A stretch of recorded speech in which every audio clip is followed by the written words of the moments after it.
wars with silent guns. We'll have a first-hand account of how Iran's crackdown on protesters unfolded.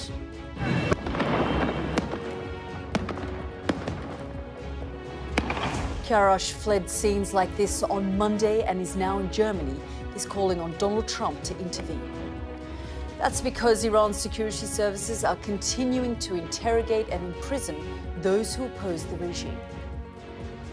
Kiarash believes tens of thousands will die if the West fails to act. You can hear our full conversation coming up.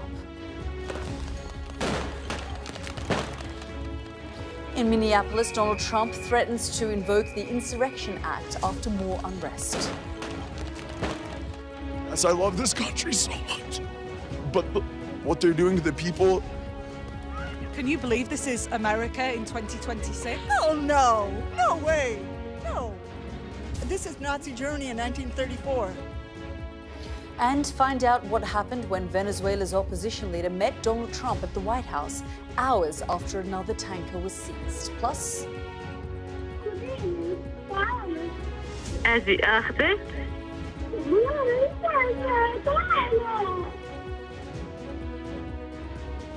the voice of 5-year-old Hind Rajab killed as she waited to be rescued in Gaza, now featuring in a Hollywood film. I'll speak to the movie's lead actor coming up on The World with me, Yalda Hakim.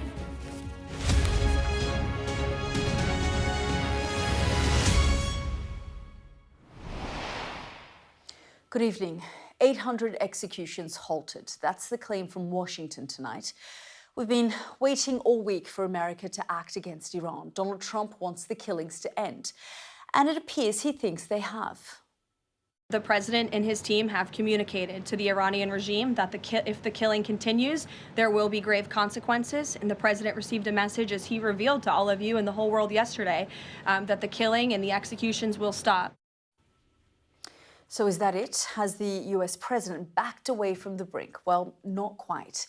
This is the USS Abraham Lincoln that's currently traveling to the Middle East from the South China Sea, a clear signal that America's military is still on high alert and preparing to deter any counterattack. And as more images of the deadly protests continue to emerge, so do the eyewitness accounts of those who were there, who lived to tell their stories. I've been speaking to Kiarash. He lives in Germany but returned to Iran for Christmas. He was on the streets every night as the protests erupted and as the body bags piled up. We'll hear from him in a moment after this report from our international correspondent, John Sparks.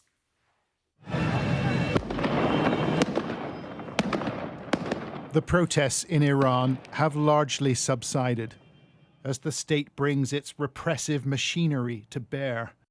A popular rebellion has been smothered by bullets and batons and canisters of gas. After huge demonstrations swept through the city of Kerman, residents are feeling isolated and afraid. We got through to one on the phone. The shootings haven't stopped for even a second tonight. Not a second. We can't communicate. No way at all. Not with Tehran, nowhere. But the sense of grievance and collective fury remains. Last week, protesters attacked the statue of Qasem Soleimani, a Revolutionary Guard commander assassinated by the Americans. And in these exclusive pictures, we see them topple it. In Kerman, people still believe they've got nothing left to lose. Look, I've been protesting myself. One day we might not be here. Maybe tonight is my last night. We don't care about our lives. The death toll is staggering, with estimates as high as 12,000 people. But according to the authorities, the real victims are members of the security forces.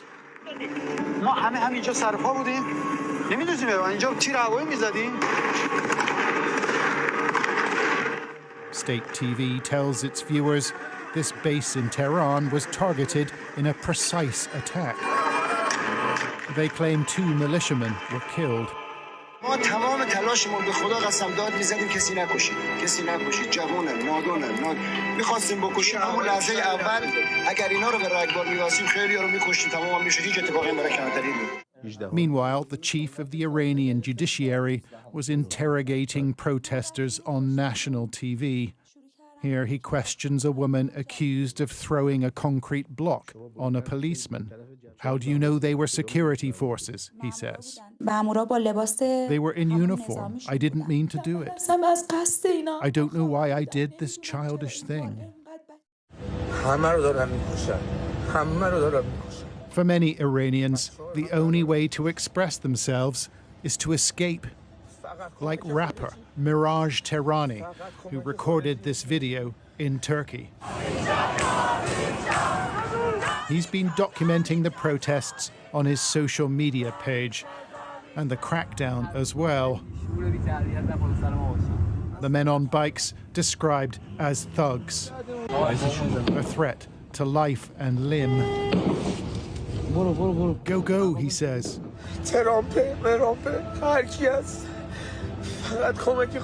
What's happened to the Americans, says Tehrani. Will anyone come to our aid? In Washington, however, Trump's spokesperson said the president has done plenty.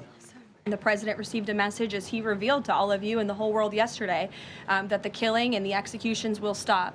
And the president understands today that 800 executions that were scheduled and supposed to take place yesterday were halted. Iranians are still willing to defy the regime, like these mourners at the funeral of a 16-year-old boy, here calling for the death of the supreme leader. But their hopes and aspirations have been shattered. John Sparks, Sky News. Well, Iranians inside the country are telling us the protests have been significantly stifled, but that people are still angry. Let's hear from Kiarash, who I told you about earlier. Have a listen. People, they're asking for what they want. That's so. But no one's hearing the people, and they're replying with the bullets, with heavy machine guns. What I saw there, it was horrifying, and I can explain for you that I saw many people in Behr Sahara, in the main cemetery, that they were throwing the people up. So many children there in small bags that they were throwing them. You talk about the body bags in this cemetery, some of the smaller bags which you suspect were those bodies of children, but just tell me what it was like inside and what you saw. We had to stand in the queue to go to find a beloved one in either in warehouse A or warehouse B. I saw two or three, in some areas, 3 layers of people in black zipper. I saw small bags that they're throwing, these small bags there, and I realized that, oh my God, these are children's. I can remember a mother who she founded children there, and she was shouting that this is my baby, and don't touch her, because of the layers the people were going to find underneath. That was the other thing. And everyone, we were angry, we had the hateness, we were shouting against Khamenei and hold the regime. Whose body were you looking for? My brother's wife's best friend. She was at one of the demonstrations? She was in Punak, and she was hit in the neck in Punak, and after one night in hospital, we have heard that on Saturday that she's dead. Do you know how many bodies you saw in this warehouse, roughly? I mean, you say there were layers upon layers, and they were bringing them in these trucks. Do you have a rough idea? It was minimum 1,500 up to 2,000 in just one warehouse, and in the other warehouse, it was the same. So when we went out of the main cemetery, I saw more trucks which they were in queue to unload these bodies. According to my calculation, between 3,000 or 5,000 people, dead bodies at 1 o'clock in the afternoon were there. You also, on that same day, on the Saturday that you tell me about this cemetery, went to a demonstration. Just talk me through what happened there. We were doing a protest, and suddenly I felt someone with chador who just passed me, and I heard this thing that tap tap tap tap tap tap. And I saw with my eyes 3 people, 2 girls and 1 man. And I realized that I found out that he or she is shooting us under the chador with the silent gun. What did you do at that point? Did you run? Did you tell others? I shouted to people that he is killing us. And what happened to the bodies afterwards? Did the protesters stop? Protesters, they took them to the other streets, and they took them to the hospital. I hope they're alive. How do you think this situation will end? Many people inside, they're waiting for the help from Trump, from USA. They were asking for Reza Shah Pahlavi to come back, and what I saw there is that this regime will kill 50,000 people. They will kill 5 million people. It's so clear that they will do it to survive themselves. Are you hopeful that anything is likely to change? This is the only thing that we have. We have to be hopeful.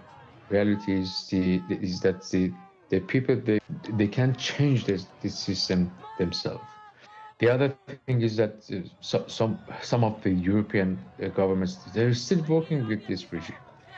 It's not acceptable, and they're supporting them.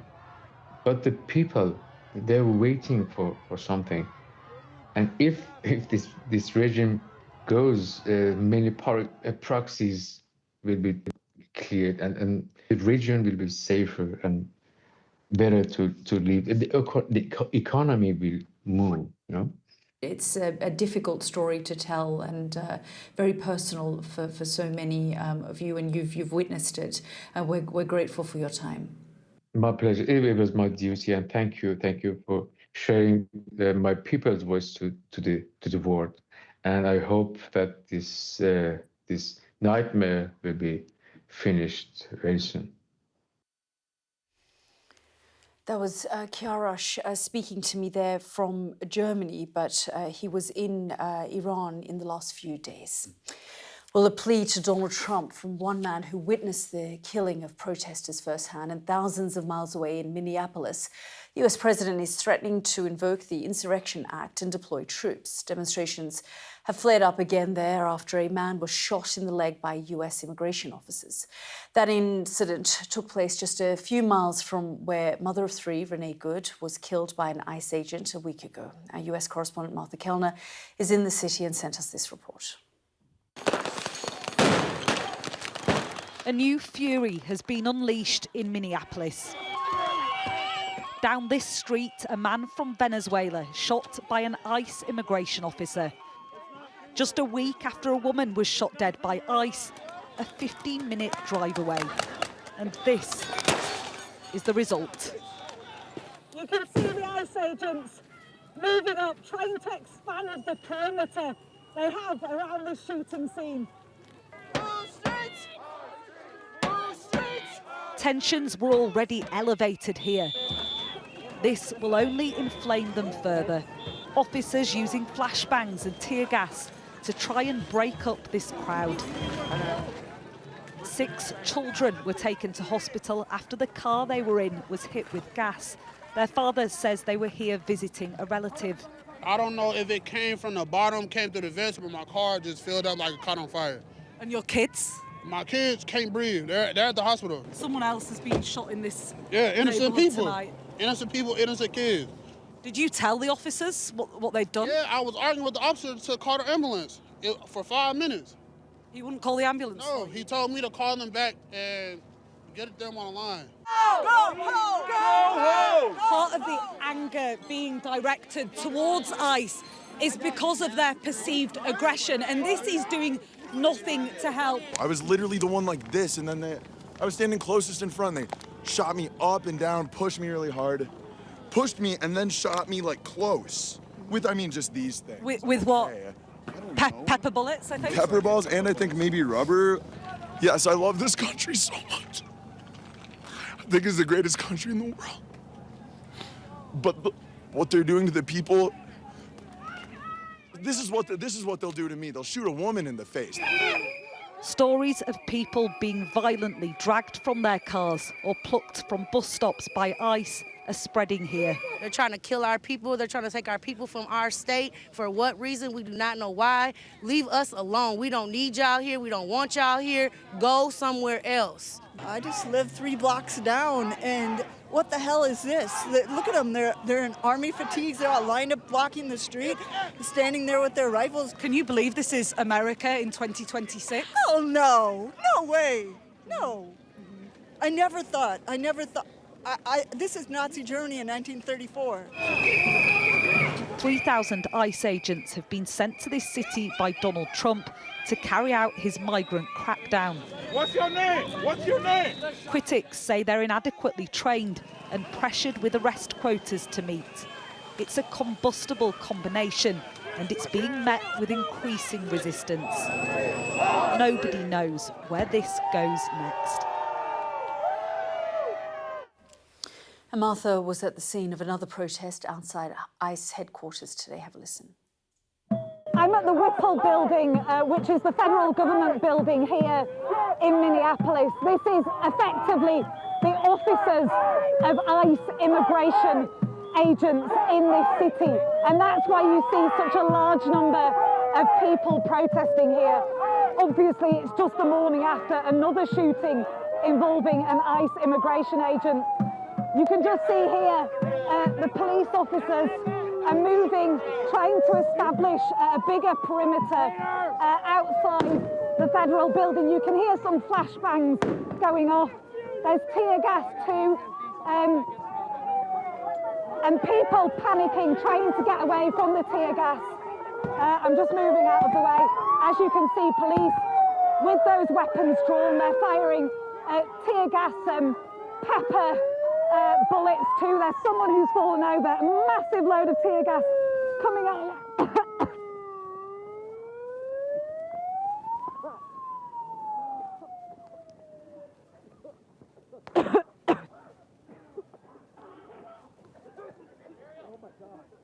Apologies. As you can hear, that tear gas really catching in the throats of everyone here. We're going to move now and get the proper gas masks on, but as you can see, a scene of utter chaos here. People protesting, police pushing back and using these crowd dispersement techniques to do so.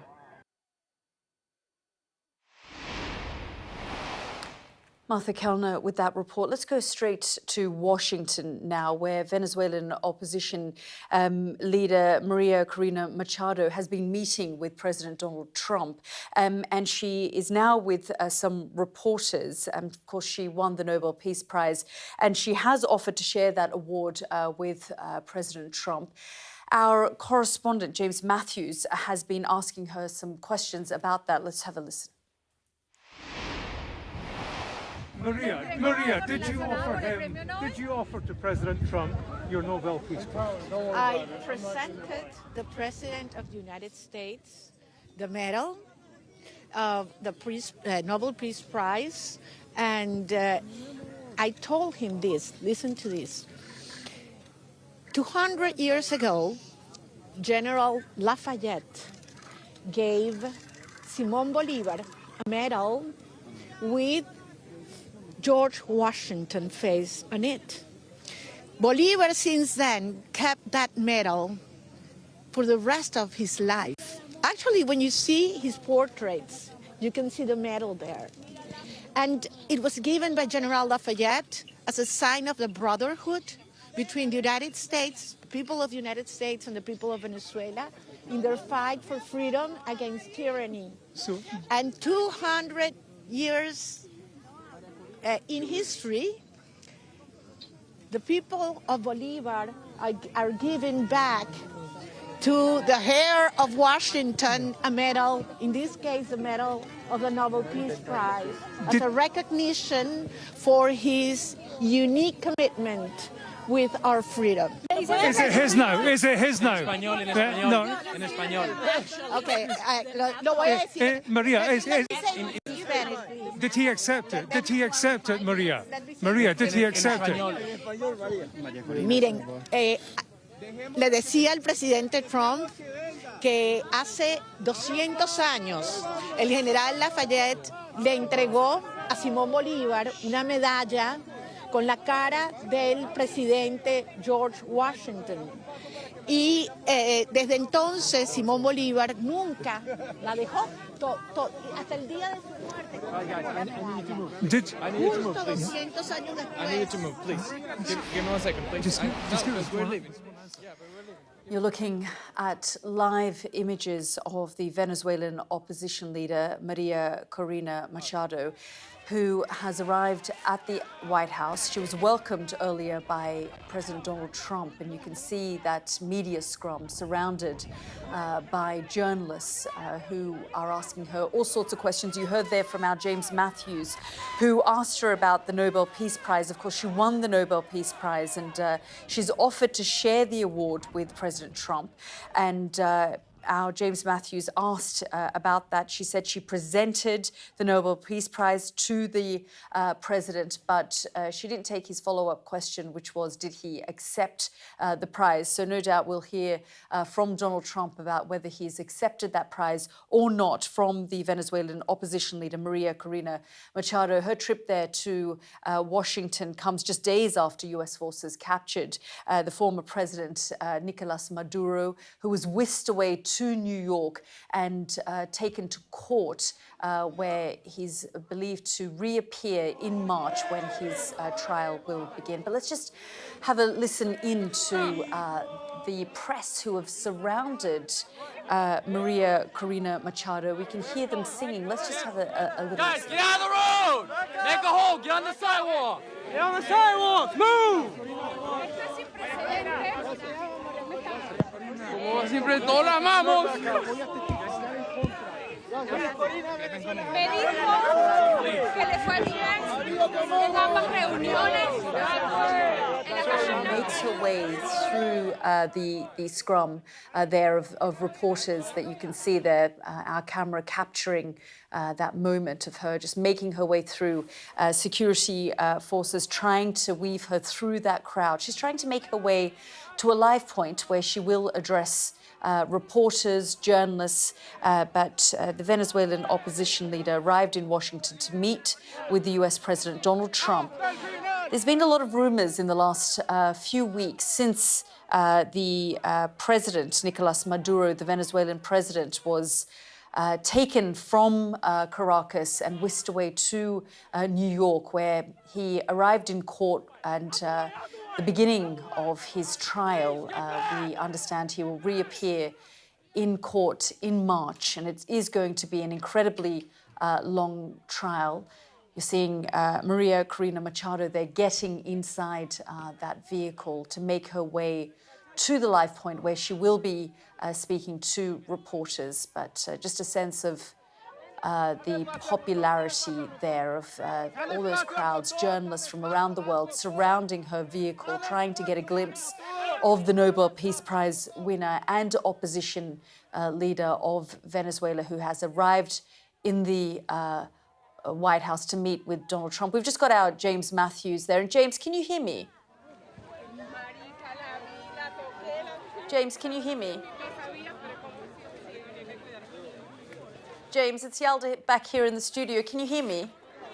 I don't know if you saw those chaotic scenes, Yalda. That was Maria Corina Machado leaving Capitol Hill, having met a number of senators. It was something of a media scrum, and you can see it there as she stops at a red light. The drill there, or the routine, was to be a news conference on the grass outside Capitol Hill, but as you'll see, she got rather waylaid and is surrounded by members of the media and certainly members of the exiled Venezuelan community who have come to see the woman they hope will lead them and their country back towards a liberal democracy. That's what this has all been about for her today, meeting Donald Trump, to hear news she will not have wanted to hear.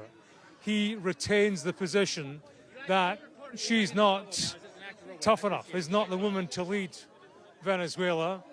She heard him say yesterday he had a terrific, or she had a conversation with Delcy Rodriguez, now acting up in place of Nicolas Maduro. He called her a terrific person. There will be a concern that Machado is being frozen out of the future of Venezuela, and she clearly came here on a charm offensive. You heard her there answering my question. It appears that she did indeed give him her Nobel Peace Prize medal. That's what she said. Didn't quite clarify whether or not he accepted it, whether it remains in his possession. But if it does, that will be a controversy, particularly for the Nobel Peace Committee. But clearly, she came here looking for reassurance, I think, that her country has a future ahead of it that evolves towards a liberal democracy, and that she will play a part in that. Remember, in last year's elections, she was seen to have been the clear winner, the legitimate winner, or to have led her movement towards victory. She was sidelined by the dictator Maduro. Donald Trump right now seems quite comfortable in the company of the politicians and the colleagues that Maduro left behind. Like-minded politicians continuing to run the country, at least in the short term, along similar lines. That will be the fear of these Venezuelan exiles here, that nothing changes, that Donald Trump wants to get his hands on Venezuelan oil and is less concerned about the politics.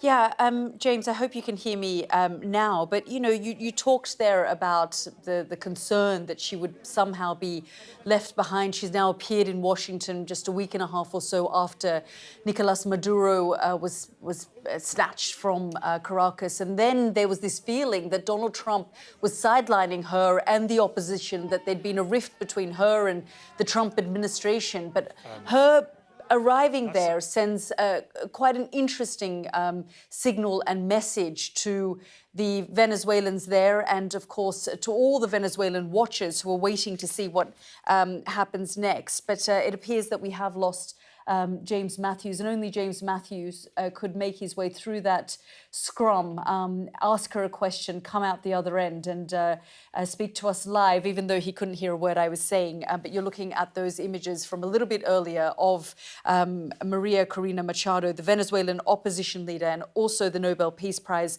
winner, who is now in Washington. She's met with Donald Trump, and she was surrounded there by supporters who are trying to take selfies and images of her as she tried to make her way to the press.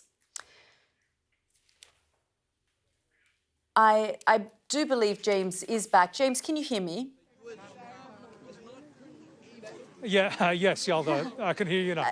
Only you, James, I was saying, could come through, emerge from that crowd in front of a camera after asking her perhaps what is the first question about the Nobel Peace Prize. Just talk me through, I mean, we're looking at these pictures, but she was supposed to make her way through, well, not even through that crowd, but to the live point where she was supposed to address the press. But obviously she's clearly very popular with those supporters who were there to meet her, as well as the world's press who were aware that she was going to be there today. Yeah, the choreography was rather messy, Yalda. You will have guessed that. Myself and Michael Hurd, our cameraman, eventually burrowed our way into where she was. She came out the Capitol building, having met the senators. The script was that she was going to come to a grassy area about 50 yards away. Everybody was set up. There were barriers in between. We saw her coming out the door, and there was a small knot of press and exiled Venezuelans who have been gathering here today. They descended on her, and it became something of a scrum. They got trapped against barriers, and her security were unable to move her, which is when we relocated.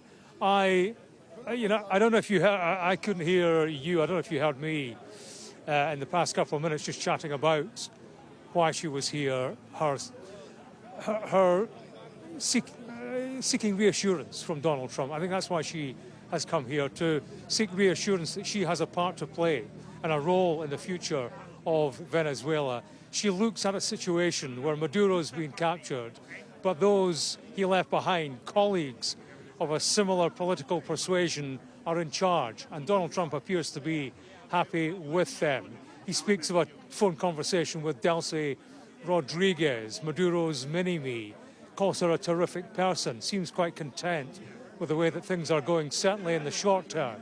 I think what Machado came here for is a reassurance that her country will evolve towards a liberal democracy, and that her politics, the politics that won that last election in Venezuela, although she was sidelined, she has sought assurances here that America will seek to steer the country towards that kind of political evolution.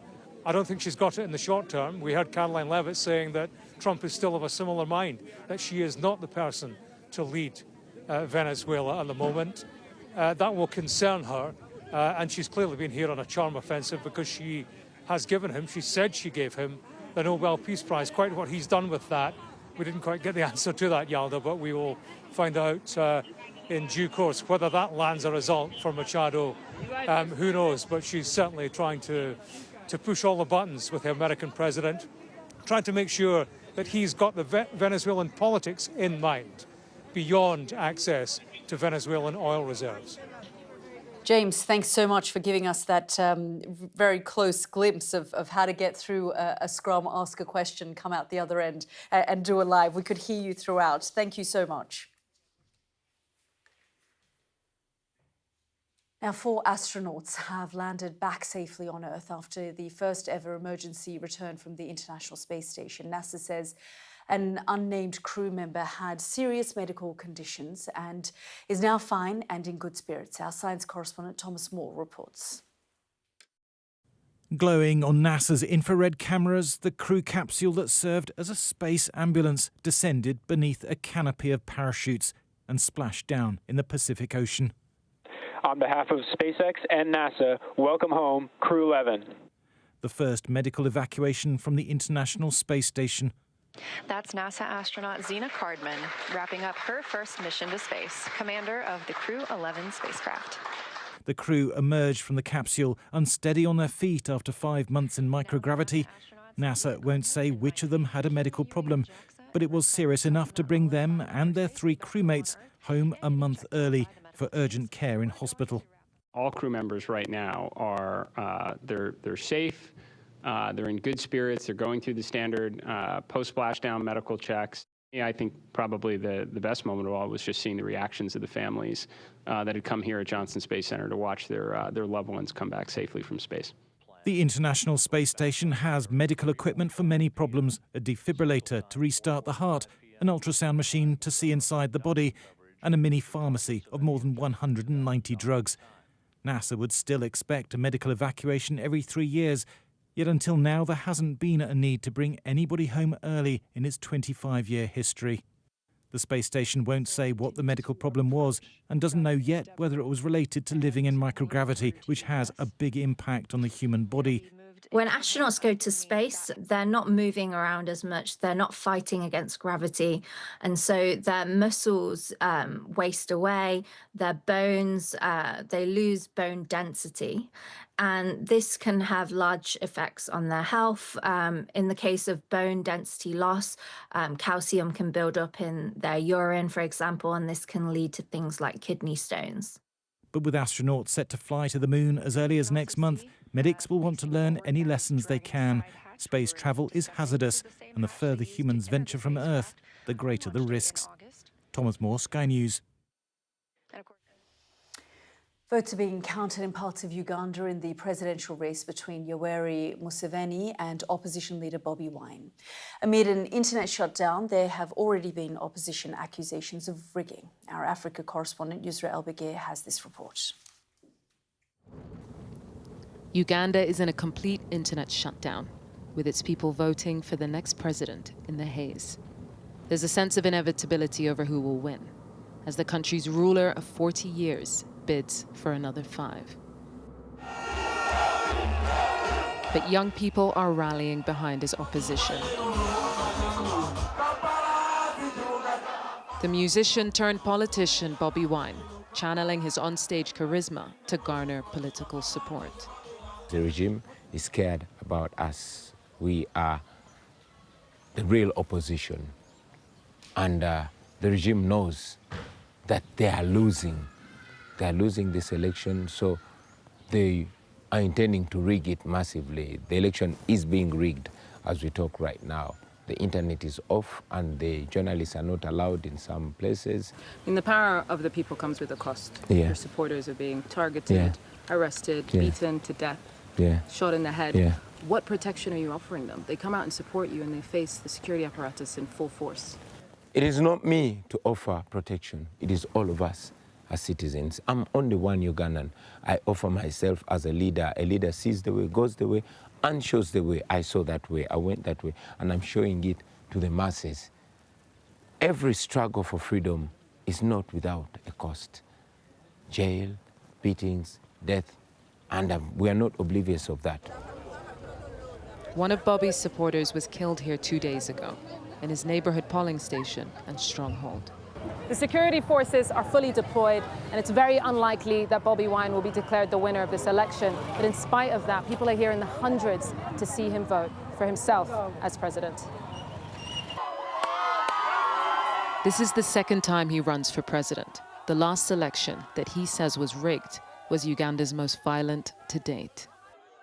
Well, he can win, and of course I know he can win, but according to the system that the president is the one who makes everything. We just have to use our power, protect our vote, do anything, so that I know he's going to what? To win. More than 70% of Ugandans are under the age of 30 and have only known Yoweri Museveni as the president. Museveni says he's offering young people jobs and prosperity, but youth unemployment is high. And at his last rally in the capital, a young man makes it known to us who he really supports. I sat down with President Museveni to discuss the election controversy and crackdown. Every election since 1996 has been marred by accusations of rigging, of repression, of crushing opposition and voices of dissent. The only people who rig are the opposition. It is not us. Then they would have won if they'd rigged it. They are not able to, because we are so popular, that even if they rig, they can't manage to overturn or defeat us. We are so popular. President Museveni, I want to ask you about your main contender, Bobi Wine. Your government has targeted him quite aggressively since 2018. Why? What threat does he pose to Uganda? Bobi Wine breaks the law. That's why there are other people in opposition. You don't find having problems with them. But if you take each case, you'll find that he's breaking the law. Why am I not arrested and charged if I break the law? The only law that I break is to stand and challenge a 40-year-old dictatorship. The people of Uganda have voted in a climate of repression and enforced silence. Some say it's a foregone conclusion, and others believe that every ballot is a bullet in a deeper fight. Yusra al-Bagher, Sky News, Kampala. This is The World with me, Yalda Hakim. Next up, why America is losing interest in the Antarctic.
The best thing about being a Sky News journalist? I'm going to take you behind the scenes here for Election Night Live. They have gone up and up. Big Sky News journalist. Ed Conway. Sky News, is anyone going to talk to us? Mortgage rates did go up very sharply during your time in office. Here it is. First off, just the scale of what we're looking at. Our data shows it's been happening. Question is, why it hasn't been stopped. Troops from several European countries, including the UK, arrived in Greenland today after Donald Trump's threats of a takeover. Danish troops were seen off the coast of Nuuk after the country announced it would increase its military presence on the island. A Royal Danish ship was seen patrolling the waters. But despite Donald Trump's increased interest in Greenland and the Arctic, on the opposite side of the Earth, the US appears to be scaling back its presence. Our science and technology editor Tom Clark has this report. Compared with the Arctic, there's far less fuss about the other end of the world. For one reason, the Antarctic is a lot harder to get to. Landing at Rothera. We're headed to the UK's Rothera research station in West Antarctica, a 5-hour, 1,000-mile flight from southern Chile, which, given the sea is below freezing, involves more than just tray tables and laptops. I suppose it's not much compared to what the pioneers of polar exploration had to suffer through. But a reminder that it's just as hostile and inhospitable as it always was. This station is dedicated to Antarctic research, but it's no secret that it serves another purpose, and that's maintaining a territorial presence on the world's fifth largest continent. The 1959 Antarctic Treaty prohibits military or commercial activities in this frozen wilderness. Several nations, including the UK, have formal territorial claims to Antarctica, but any nation can do scientific research. Science is the geopolitical currency in the region, and in the Chilean port of Punta Arenas, you can see the hardware behind it. Britain's muscle down here is Sir David Attenborough. Well, the new icebreaker named after him that's preparing to return to Antarctica. And it speaks to the shifting geopolitics of the region. It's currently the most modern and well-equipped ship working in Antarctic waters to do research. Yet the Americans, and I wonder what Donald Trump would think about this, because he's cancelled the lease of the icebreaker they used to use down here, they've had to resort to using this ship, which is owned and operated by the Ukrainian government. It's perhaps more accidental than strategic. Donald Trump slashed funding for climate research, but not very America first. At the moment, the US is withdrawing its presence from Antarctica and cutting its funding, particularly for science and the support that it gives its science. So there is a change in the leadership and the balance of power, if you like. Russia has the most Antarctic research bases, the UK and the US, 3 each. But China is expanding its presence, opening a new station in 2024 and another now in the works. China does it because they want to maintain options for future growth in fishing and just future flexing their capabilities in every dimension. Although there are fisheries, minerals and oil in Antarctica, there's no race for resources just yet. But it was a pursuit of profit in the shape of whales that helped drive early exploration here.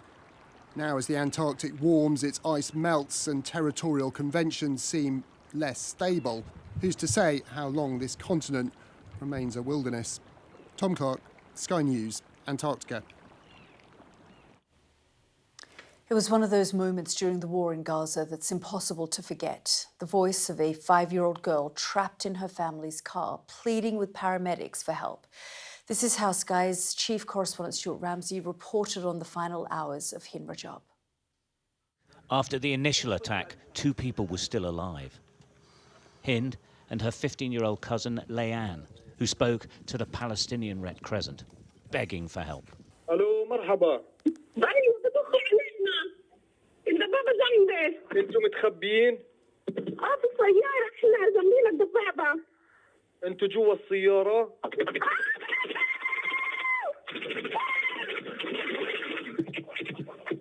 Hello? With the phone line dead, the Red Crescent rang back. Hind answered. She was now alone in the car. أجي أخذك؟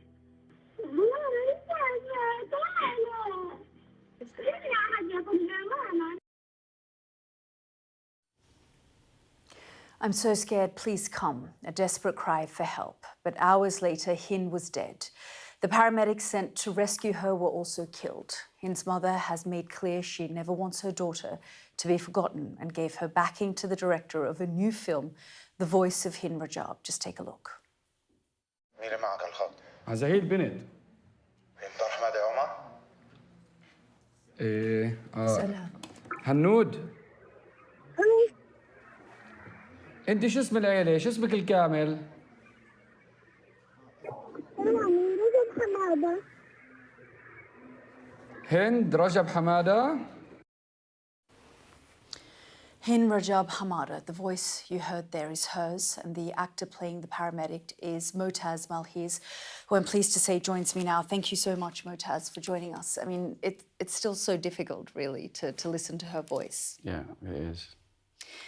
And for you, I mean, frankly, this is a very personal story. I mean, you're Palestinian, you grew up, or part of your life was in the West Bank. How was it then to play this role, you know, given what's happened in the last 2 years? When I was a child, I wanted people like to talk about my stories of my childhood. And when that film came to me, I was like, that's what I wanted people to do about my situation in 2002. In my childhood in Jenin, there was a serious invasion by the Israeli army. And when I got that role, I was like, this is a must for me. The call of duty and the responsibility towards humanity, to talk about a child who begged, and everyone in the world have heard her voice. And sadly, she got killed in the most brutal way. So at first, for me, this is the biggest honor of my life, to do this role and portray also a real person, which is Omar Alqam. So for me, I hope I've done something so the world can understand what's really going on in Palestine back in my home. And just for like, maybe this story can make a change so the next generation don't suffer and we don't have more of hints. And that's the main reason why I did this film, why I participated and became part of it. How did you prepare for the role of the paramedic? And did you have to go through all of the footage from that day, what actually happened, how it unfolded? First, I read the script, and it was so touching. And then I talked to the real person, because which is Omar, the one I portray. And I had a long conversation with him. It was hard at the beginning. He left, disappeared for 2 days. I couldn't talk to him. I felt guilty because I asked him the hard questions. Then he came back to me and he told me everything by the details. And he helped me so much prepare myself for what happened that day. And you prepare, you be ready. And once you jump on set, there where we listened to her voice, because the director didn't let us hear her voice till we got on set, and she made us hear it action by action. You can't just take her voice and just sit at home and listen to it.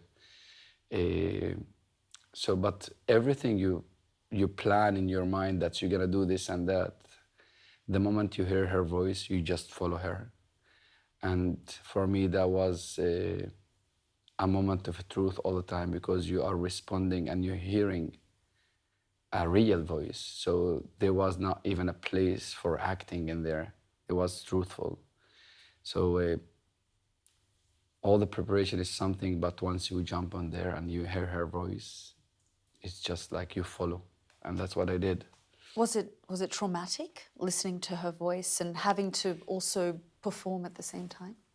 No, it wasn't this way. It was feeling, I felt guilty with myself, like why I feel like when you feel powerless, it's such a hard feeling for me. That's hearing a child, 5 years old, telling you, I'm surrounded by tanks.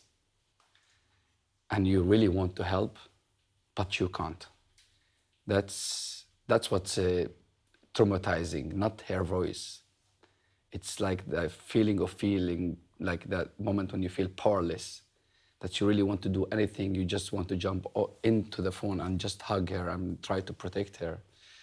But doing the movie is honoring her, and so we do not let her voice die. And that's why I tell my people around the world, like, when go to the cinema, watch this film. That's the minimum we can do for her after she got killed with 355 bullets.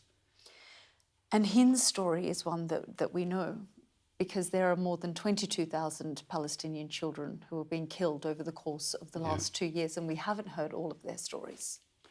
Yeah, Hind is one of. And even like through my talk with Omar Alqam, the guy I portrayed, he told me stories like, it's mind-blowing. But luckily that Hind's call was recorded.